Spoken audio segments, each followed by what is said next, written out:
mungkin ambo main bau hadirin kawan-kawan boleh ya? Karena mungkin dalam perspektif Minangkabau tadi Mas Pandu kan lahir sebagai pemandu nih. Orang tuanya tuh udah tahu kalau Mas Pandu ini akan memandu banyak hal. Kalau tadi MC memanggil, silakan kita minta kepada moderator Pandu Biro MSN. Kalau Nanang tuh nih, Nanang ASN. Semua. Jadi biar sama gitu, biar setara. Satu master, satu ASN. Asli seniman dan. Jadi mohon maaf kawan-kawan sekalian, judulnya Barek Mana? Berbasis budaya Minangkabau. Mungkin ada pertanyaan yang reflektif, mungkin mestinya Mas Pandu menyampaikan apa sih yang dimaksud dengan perspektif budaya Minangkabau itu. Jangan awak orang Minang lupa, sehingga harus dipandu oleh orang Jawa, orang Sumando. Dan itu refleksi itu. Jangan orang Minang asli lupa budaya Minangkabau. Makanya waktu Pak Wen nagih judul, ini serius Pak Wen membuat basis budaya Minangkabau dalam perspektif anti korupsi. Tapi yakin dan percayalah kawan-kawan, nan kuriak kundi, nan merah sagu. Sambuannya Bu? Nan bayak budi, nan indah, ialah basuh. Itu dulu yang acok disabut di apa ambo waktu ambo masih ketek. Sampai kini masih tanya. Ajaran karakter yang diinginkan orang tua awak zaman dulu tuh hanya sekedar dua bahasa aja, tentang akal dan budi. Apalagi misalnya generasi Z ya, Gen Z yang kita sebut sebagai millennials akhir ya, akhir zaman. Ini kan kolonial nih berdua nih. Apakah budaya Minang itu masih ada? Ini pertanyaan reflektif nih. Sebelum kita bicara tentang peristiwa banal, peristiwa anarkis yang terjadi secara politik, secara demokratis akhir-akhir ini. Saya tidak bisa membayangkan kalau peristiwa yang terjadi, yang kita tonton berulang-ulang, kejadian seorang Arteria Dahlan dengan Prof. Emil Salim, sebagai hanya sebuah tontonan, di mana letak akar budaya Minangkabau kalau itu terjadi? Saya belum bicara tentang akar korupsi, hanya bicara tentang nan kulit kundi, nan merah sagu. Saya bersyukur saya tidak menyaksikan langsung peristiwa itu. Dan ketika sudah viral, saya pastikan saya tidak menonton. Dan saya memang tidak menonton, kecuali hanya diceritakan orang saja. Kenapa? Ajaran Minangkabau yang ditanamkan orang tua saya waktu masih kecil itu akan menjadi sia-sia ketika saya tonton ulang ini.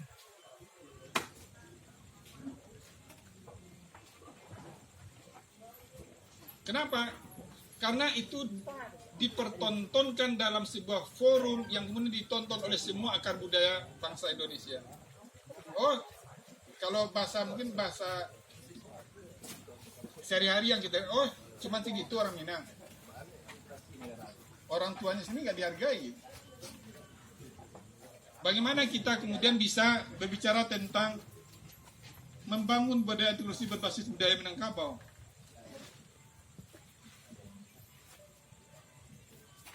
Ada enggak kawan-kawan yang bisa mengasih satu clue saja buat saya supaya saya bisa membongkar apa yang tadi disampaikan Mas Pandu, supaya kita bisa berdiskusi lebih hangat. Akar budaya Minangkabau itu yang mana? Ada nggak bisa kasih saya satu clue aja? Mana yang disebut sebagai akar budaya Minangkabau?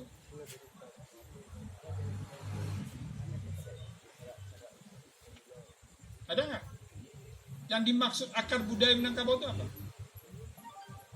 Apakah adat bahasa di syarat-syarat bahasa di Kitabullah itu akar Minangkabau?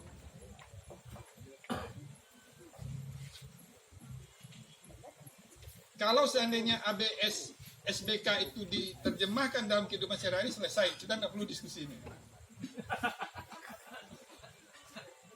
Tapi kejadian yang tadi saya cerita, menunjukkan implementasi adat Pasandi, syarat-syarat Pasandi Kitabullah itu tidak mengakar di budaya Minangkabau.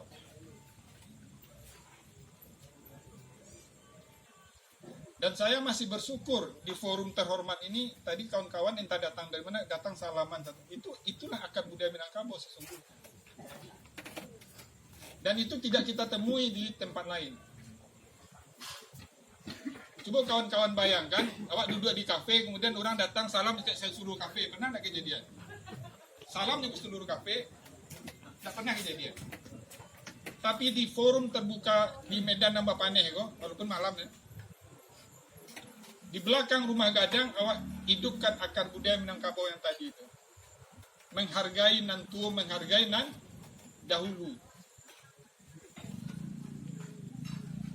Kamu mungkin tidak terlalu fasih berpetah petitih seperti datuk-datuk. Tapi pelajaran Ambo sebagai orang Minang yang diinginkan waktu itu hanya pepatah yang bersabut tadi itu. Nan kuliah kundi, nan merah sagu.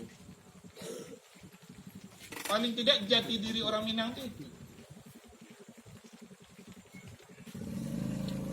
Dari pelajaran yang Ambo petik di bangku sekolah dulu, Mas Pandu,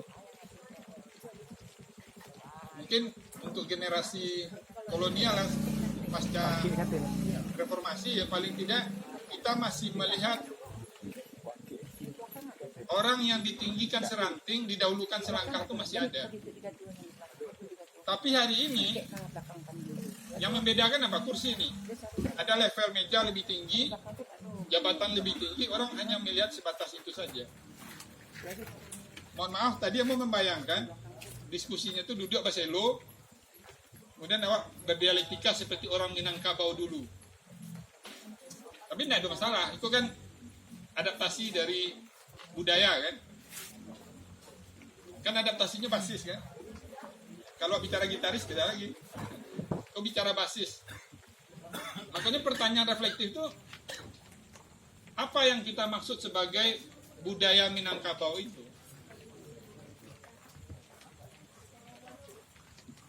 Nah, makanya tadi dalam diskusi sebelum acara dimulai kan, kita jangan-jangan kita tuh hanya beromantika. Budaya Minangkabau itu ada dulu. Pernah ada.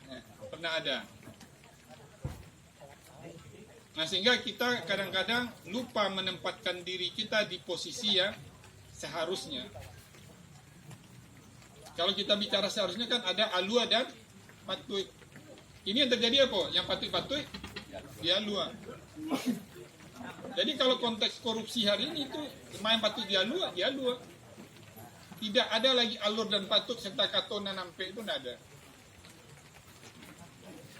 Jadi terjemahan sederhana Ambo terhadap akar budaya Minangkabau dalam perspektif membangun karakter itu minimal ya di katona nampe itu bisa menjadi bagian yang tidak terlepas dari integritas yang harusnya ada di budaya Minangkabau itu.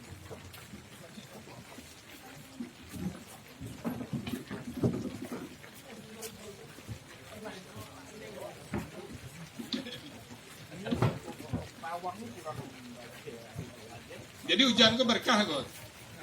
Hujan berkah.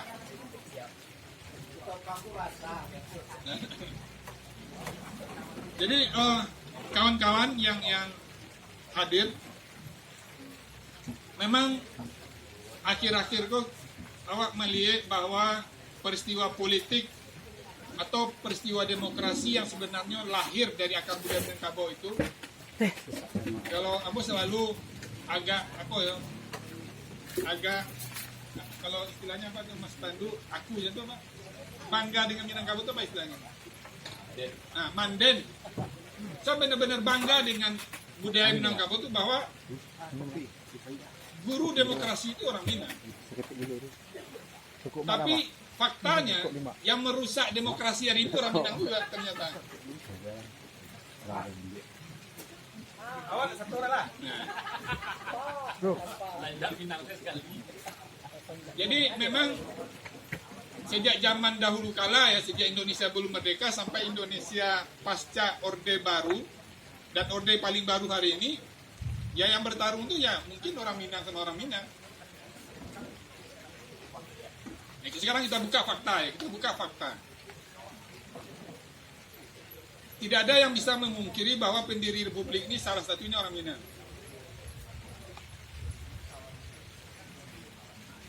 Dan tidak ada juga yang bisa memungkiri sejarah yang membunuh Bapak Republik itu orang Minang juga.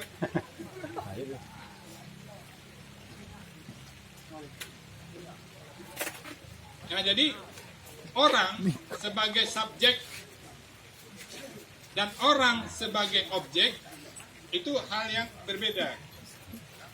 Jadi dalam perspektif budaya saya melihat gini, orang sebagai subjek itu dia adalah aktor yang memerankan peran, apakah itu peran antagonis, apakah itu peran yang dimainkan secara teatrikal, bukan sebenarnya.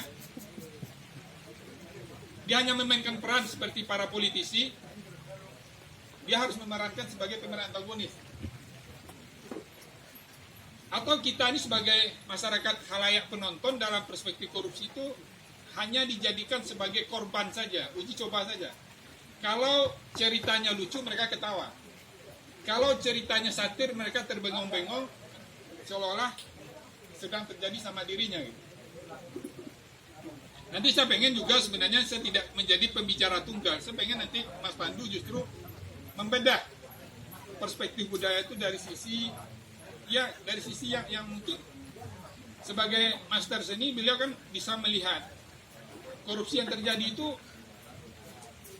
dibuat seolah-olah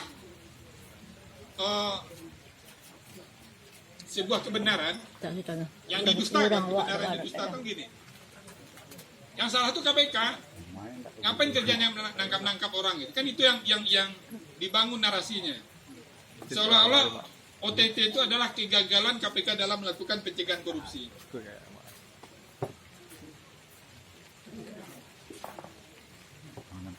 Padahal kalau kita bicara akar budaya Minangkabau, rampok rampeh itu, saya pernah baca peta tapititi itu, rampok rampeh itu memang ada di dalam peta tapititi Minang.